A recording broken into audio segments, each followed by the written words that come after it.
So Tanya was deeply and directly affected by these fires. She lived in the Palisades, in the Pacific Palisades specifically. So, Tanya, obviously there's so much that we can talk about, and you are in the thick of it right now. But would you just share kind of high level what happened to you on January 7th, if you're able to? Yeah, no, I mean, I can. It's just, I've really had a difficult time getting my head back in the game of normal life because it's Yes. only been today's like, I think it was 9 days ago, right? When this happened. Today's January 26th. It's almost 20 days ago. There's a massive time warp, which I keep forgetting because I feel like it happened like 5 days ago. Wow.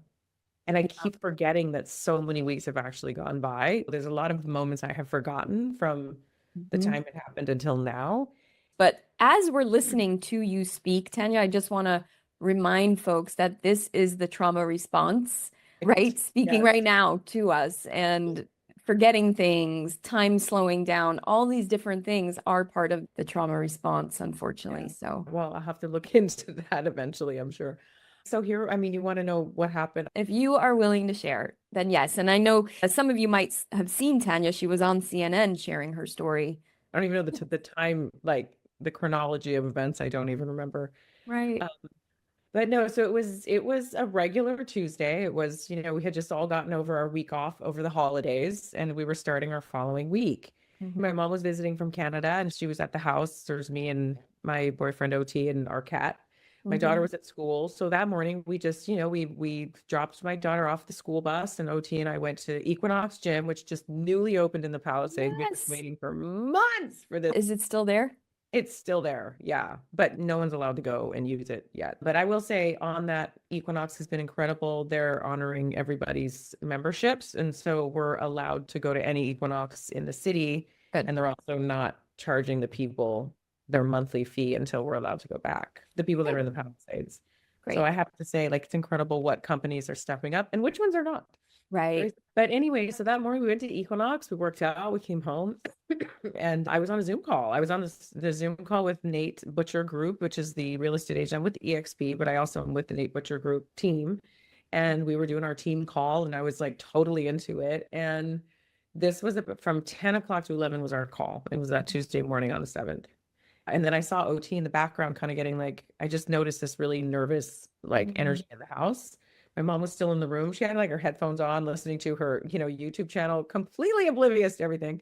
Right. And then we saw the winds pick up. So the winds were going crazy. So like that already was just like, okay, it's just the winds, no big deal. But then I could smell sort of some smoke in the air. But we've smelt that before. My neighbors have a barbecue. Like, I don't know. I was so consumed in my Zoom call. And then all of a sudden, I started to see OT get very uncomfortable. So about half an hour into the Zoom call, I was just like, you guys, I got to get off the Zoom call and see what's going on outside. So Mhm. we could see the fire in our backyard, like flames at this point.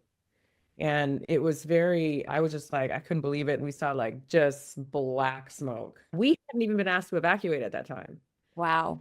So there was a warning evacuation, I think, or like a brush fire there's a vegetation brush fire, just a warning, but it wasn't evacuate yet.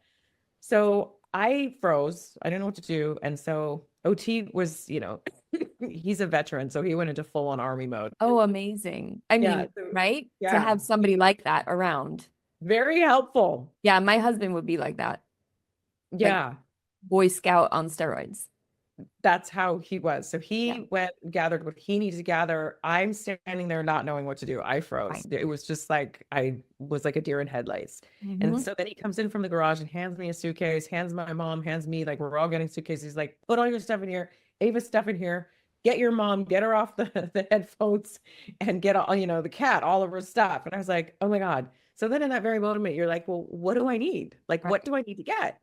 Mhm. And so I just started grabbing the weirdest things. Like I couldn't think, right? So of course I got the jewelry and I got all the expensive things that I thought were, I don't have a lot of super expensive things anyway, but like I just grabbed what I had and Right. we have, crystals that we love. And so I kind of started Because to pack those, and so you just those are start, important. they're important, Yep. right? But then you're like, how much of my makeup do I get? What cosmetics do I get? Underwear? Like, so I grab like 3 pairs, and like, you just, in the back of your mind, you also think you're going to go back. Like, you don't, think Exactly. this is really real. Mhm. And so, yeah, I just started, and then I went into Ava's room because I was like, okay, she's more important than I am at this point. So I went and I had to guess, Yeah. and I'm trying to call her, but she's at school. I couldn't get through. So I'm just guessing of what she would need, grab a bunch of stuff. Then I run into my mom's room, and she's still like do on her phone, on her headphones. Oh, And then that was when reality set in, because like there were these windows behind her. You could see just black smoke, and it was just getting worse and worse. So we're panicking. You literally just grab what you can. We were lucky enough to be able to have those few minutes to grab what we could, fill up our cars. yes.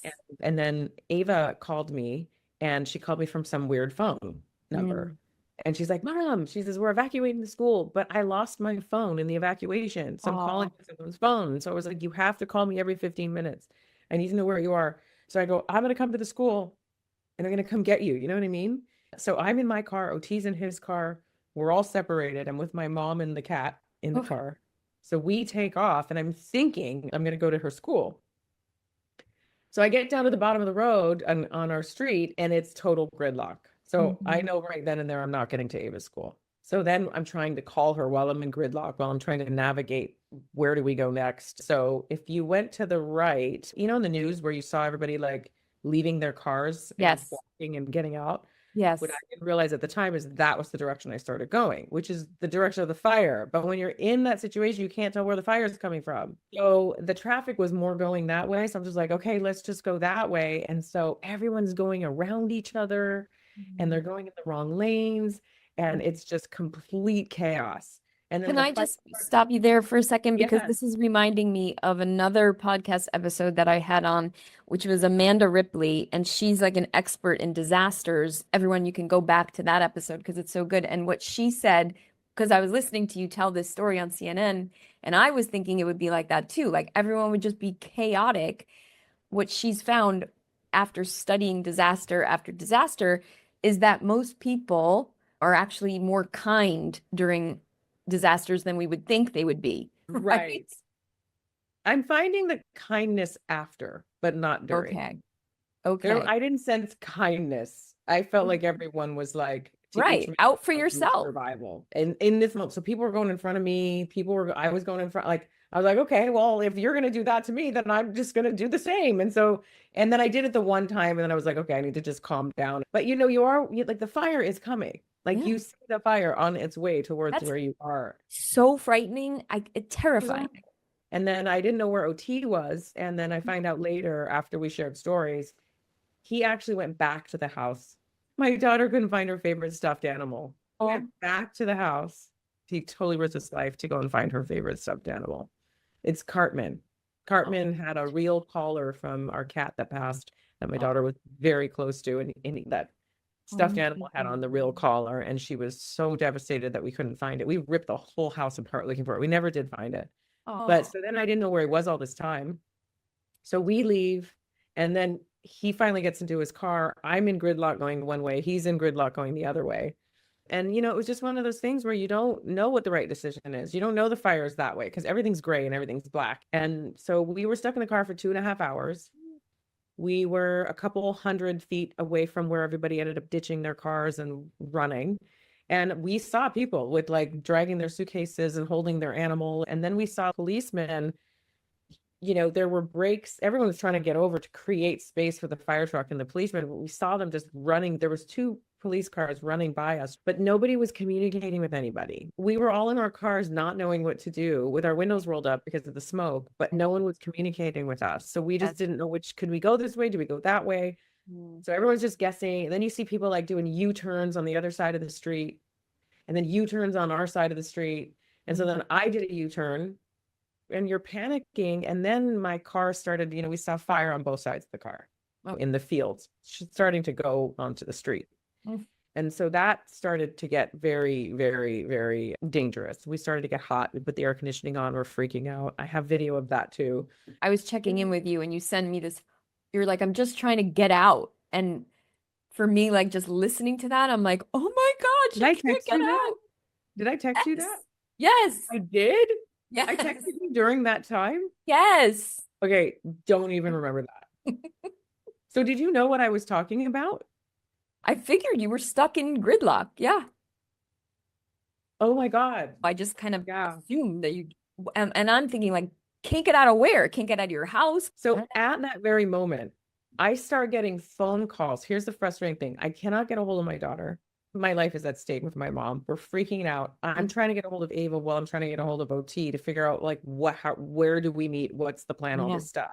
And people start calling me, people that I don't even talk to that often Right. start calling me, and I'm having to answer the phone because I think it's my daughter. Oh. And it was like information overload, and I just froze. Oh. He's trying to call me and I answer. He's like, "Where are you?" And I said, "I don't know. I don't know where I am." And meanwhile, like I'm half a mile from my house. Right. "What's in front of you?" I go, "I don't know. I can't," and it was all like black smoke and you have stuff flying in the air. And I just completely went numb. Mm. And so my one word of advice, what I learned is that if you think somebody could be in a very traumatic event, don't call. Just do not call. They're trying desperately to call the people that they need to call. Send a text, send a text, say, "Hey, I'm here." But it can be way more traumatic when your phone is jammed with phone Yes. calls. When I was Yes. trying to reach my daughter and I couldn't. Mm-hmm. So then OT called me. By the time he called, I was just frozen. We were in the car for about 2.5 hours. He told me where to go. And so we finally went down Arno Way, which later was completely destroyed. Oh. So we went down that street. Our goal was just to get to the beach. And it's like, I'm 2 minutes from the beach and I couldn't get there. So, Wow. so that was the hardest part. And then I finally went to our very good friend's house in Santa Monica. And then we went there, got out of the car. I was so shell shocked. Right.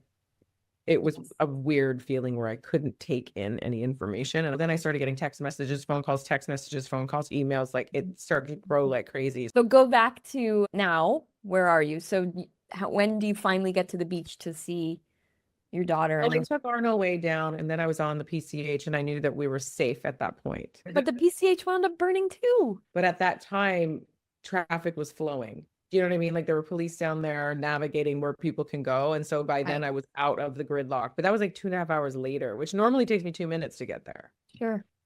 So I knew that we were safe. And then we just drove up to my friend's house in Santa Monica and regroup. But then we had to evacuate from their house as well. So then we're on the go again. To pack up the cat, put him in the car, Poor Oliver. And then we came to their other house in Studio City.